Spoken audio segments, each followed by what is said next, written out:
मित्रों, आज मैंने विस्तार से कृषि के देश के पूरे परिदृश्य की समीक्षा की। विशेषकर मौसम की मार के कारण कई राज्यों में असमय वृष्टि, ऐसे समय जब फसल पक के तैयार है और न केवल बारिश हुई बल्कि कई जगह ओलावृष्टि भी हुई है, जिसके कारण फसलों को नुकसान पहुंचा है। हमने तय किया कि राज्यों के साथ संपर्क करके तत्काल कहां कहां ओलावृष्टि के कारण नुकसान हुआ है, या अतिवृष्टि ज्यादा बारिश के कारण फसल लेट जाती है जमीन पे, उसके कारण भी नुकसान होता है। तो राज्य सरकार तो अपनी तरफ से सहायता करती है एसडीआरएफ के अंतर्गत, लेकिन फसल बीमा योजना देखने वाले सभी अधिकारियों को मैंने कहा है कि राज्यों के साथ तुरंत संवाद करें, संपर्क करें, ताकि ढंग से क्रॉप कटिंग एक्सपेरिमेंट हो सके, नुकसान का आकलन किया जा सके, और अगर नुकसान किसान को हुआ है तो ठीक ढंग से आकलन करके साइंटिफिक तरीके से फिर उनके बीमे की क्लेम बन जाए, ताकि हम अपने किसान भाई और बहनों की मदद कर सकें। आगे भी मुझे बताया मौसम विभाग ने कि 2 पश्चिमी विक्षोभ और आ सकते हैं, तो उसमें भी ध्यान रखने के मैंने निर्देश दिए हैं, और किसानों को क्या सलाह दी जा सकती है उस पर भी हमारी व्यापक पैमाने पर चर्चा हुई है। इसके साथ अभी खरीदी हमारी प्रारंभ होगी, गेहूं की, धान की। उत्पादन बम्पर हुआ है, हम गेहूं धान भी खरीदेंगे, लेकिन उसके साथ साथ दलहन की फसलों पर भी हमारा फोकस बहुत ज्यादा है। तुअर, मसूर, उड़द हम जितनी किसान बेचना चाहेंगे पूरी खरीदेंगे। ये खरीदी राज्य सरकार के अलावा नेफेड और सीसीएफ भी करेगी। तो हमने निर्देश दिए कि ठीक से किसानों से खरीदी हो जाए, ताकि वो अपने उत्पाद को मिनिमम सपोर्ट प्राइस के नीचे बिकने पर ढंग से बेच पाए। इसके निर्देश भी हमने दिए। उत्पादन अभी भी बम्पर आ रहा है रबी की फसल का। हमारे पास गेहूं की, धान की, चावल की कोई कमी नहीं है। हमने ये तय किया है इसलिए कि उत्पादन तो हम बढ़ाएंगे ही, लेकिन क्वांटिटी के साथ साथ क्वालिटी भी कैसे इंप्रूव करें, क्योंकि अगर गेहूं अच्छा होता है मध्य प्रदेश का सरवती जैसे, तो 4000 रुपया से ज्यादा उसके रेट मिलते हैं।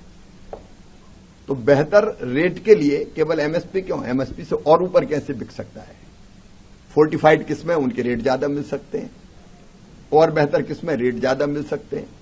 तो हम क्वांटिटी के साथ साथ अब क्वालिटी को इंप्रूव करने पर भी जोर देंगे, उसके लिए अभियान चलाएंगे। एक हमने तय किया है कि हम खरीफ की फसल जो आने वाली है उसकी तैयारी के लिए पहले एक ही बैठक करते थे दिल्ली में, अब हम रीजनल कॉन्फ्रेंसेज करेंगे, क्योंकि अलग अलग मोटे तौर पे 5 रीजन बनते हैं अपने देश के, उत्तर का, दक्षिण का, पश्चिम, पूर्वी भारत, और फिर एक हिली स्टेट्स नॉर्थ ईस्ट सहित।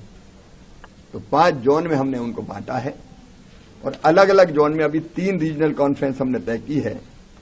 7 अप्रैल को जयपुर में हमारी एक रीजनल कॉन्फ्रेंस होगी, 7 अप्रैल को, 17 अप्रैल को होगी लखनऊ में, 24 अप्रैल को होगी उड़ीसा में। ये 3 अभी तय की है, 2 की तिथियां अभी तय होनी है। इन रीजनल कॉन्फ्रेंसेज में केवल अधिकारी नहीं रहेंगे, उस रीजन के या उस रीजन को आईसीआर की तरफ से देखने वाले वरिष्ठ साइंटिस्ट रहेंगे, कृषि विशेषज्ञ रहेंगे, सफल किसान रहेंगे, किसान उत्पादक संगठन रहेंगे, प्राइवेट सेक्टर से भी जिनमें उत्कृष्ट काम किया है रिसर्च में, शोध में, अनुसंधान में, या वैल्यू एडिशन में, प्रोसेसिंग में, या मार्केटिंग और दूसरे चीजों में, क्योंकि बीज से लेकर बाजार तक की हम चिंता करने वाले हैं किसान की। तो वो सब के चुने हुए प्रतिनिधि इसमें भाग लेंगे। मैं स्वयं भी रहूंगा, राज्य के कृषि मंत्री उस रीजन के रहेंगे, ताकि ठीक से हम खरीफ की फसल की ढंग से रणनीति और योजना बना सकें। और एक और हमने फैसला किया है कि हर फसल का हम रोड मैप बनाएंगे रोड मैप फसल का भी बनाएंगे हम और राज्य का भी रोड मैप बनाएंगे कृषि का। फसलों में अभी जैसे पिछले दिनों हमने सोयाबीन पर चर्चा कर ली थी, मक्के पर चर्चा कर ली थी रोड मैप बनाने के लिए। अभी 4-5 फसलों पे हमने चर्चा कर ली। पिछले दिनों में नारियल पर चर्चा करने गया था दक्षिण भारत। ये अलग अलग जो हमारी फसल है, फसलवार रोड मैप, इसका मतलब ये है कि उत्पादन कैसे बढ़े, क्वालिटी बेहतर कैसे मिले, रोगों का मुकाबला कैसे कर पाए। अगर प्लांटिंग मटेरियल चाहिए, जैसे नारियल में नए बाग लगाना, तो क्लीन प्लांट कैसे मिले, इस पर विस्तार से बात करके उस फसल का रोड मैप हम बनाएंगे। एक फसलवार रोड मैप और एक राज्यवार रोड मैप, तो उस पर भी हम ठीक ढंग से काम कर रहे हैं। अपने किसानों की सेवा बेहतर से बेहतर कर सके और किसानों के माध्यम से देश के उत्पादन को बढ़ाते हुए अन्न, फल, सब्जियों के भंडार भर सकें, उस काम में निरंतर लगे हुए हैं।